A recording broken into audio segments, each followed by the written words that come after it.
তো গাইস দেখো, এত রাত্রে বেরিয়ে পড়েছি বাইরে।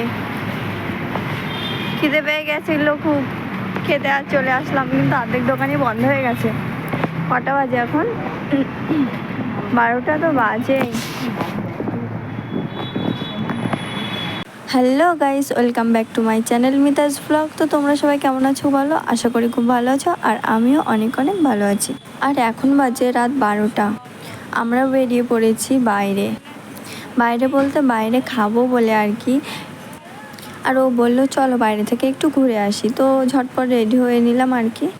তো আমরা কিন্তু এরকমই রাতে মাঝে মধ্যে একটু আধটু বেরোই ওই আর কি, কারণ সারাদিন যেহেতু ঘর থেকে বেরোনো হয় না, ওর থাকে ডিউটি, আর ওর ডিউটি প্রায় অনেকক্ষণই থাকে, তার জন্য আর কি ও যখন আসে তখন আমাদেরকে একটু বাইরে নিয়ে যায়।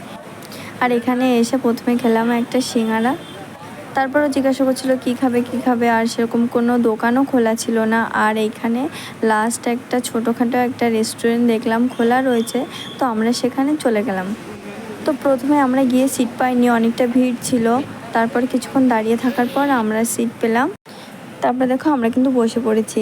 এক সাইডে আমি আর মাম্মাম বসেছি, আর অপোজিট সাইডে মাম্মামের বাবা বসেছে আর কি। তারপরে খাবারের লিস্টটা আনা হলো।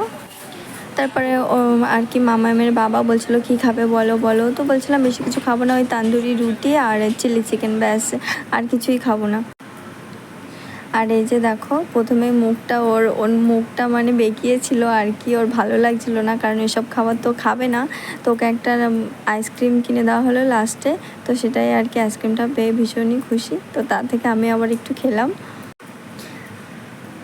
আর কি। এই দেখো সব দিয়ে গেছে, থালা গ্লাস, এখানে জলও দিয়ে গেছে।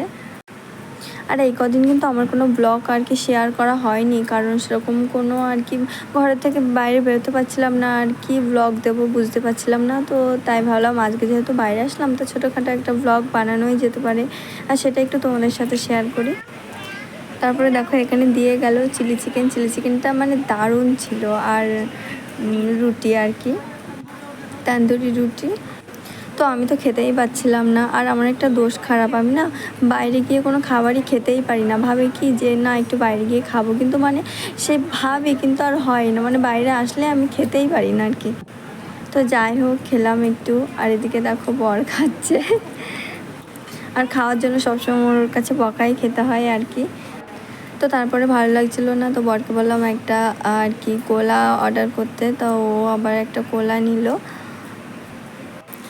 আর দু একটা দোকান খোলা ছিল, কারণ গণেশ পুজো হচ্ছে এখানে, আর একটু অনেক রাত পর্যন্তই মানুষ বাইরে থাকছে, তার জন্য আর কি কিছু কিছু দোকান খোলা ছিল। আর এখানে দেখো আমার মেয়ে, ও তো রুমে যাবে না, যাচ্ছে না এই করছে, মাঝে মাঝে দাঁড়িয়ে পড়ছে, মাঝে মাঝে বসে পড়ছে। আর ও তো বাইরে বেরোলে ও রুমে যাওয়ার নামই করে না। তো মাঝে মাঝে বেশ এরকম একটু বাইরে বেরোতে না ভালোই লাগে আর কি। আর এই দেখো আমার মেয়ে লোক দেখছে আর দাঁড়িয়ে পড়ছে, আবার ওকে বকাঝকা দিয়ে আর কি ঘরের দিকে নিয়ে যেতে হচ্ছে। আর তখন প্রায় রাত অনেকটা হয়ে গেছিলো, প্রায় 1:30 তো বেজেই গেছিলো। আর এই দেখো এটা আমাদের রুমের সামনে। তো বন্ধুরা, আমার ছোটোখাটো একটা ব্লগ আর কি তোমাদের সাথে শেয়ার করলাম, তো ভালো লাগলে অবশ্যই লাইক করে দিও। আর এদিকে দেখো মেয়ের অবস্থা, একবার ওর বাবাকে এক্ষুনি বললো দাঁড়াতে যাবে, তারপর বোতলটা ফেলে দিল, সেই বোতলটাই আর কি আবার আনতে যাচ্ছে, না হলে ও রুমের দিকে যাবেই না। আর বোতলটা নিয়ে আমি এদিকে আসতে বলছি, ও আর এদিকে আসবে না, ও যাবে আবার ওই রাস্তার ওই পারেই যাবে আর কি। তো দেখো আমি এবার ওকে দৌড়ে ধরতে যাচ্ছি, আর ও তো দৌড়াচ্ছে। তো চলো বাই, টাটা।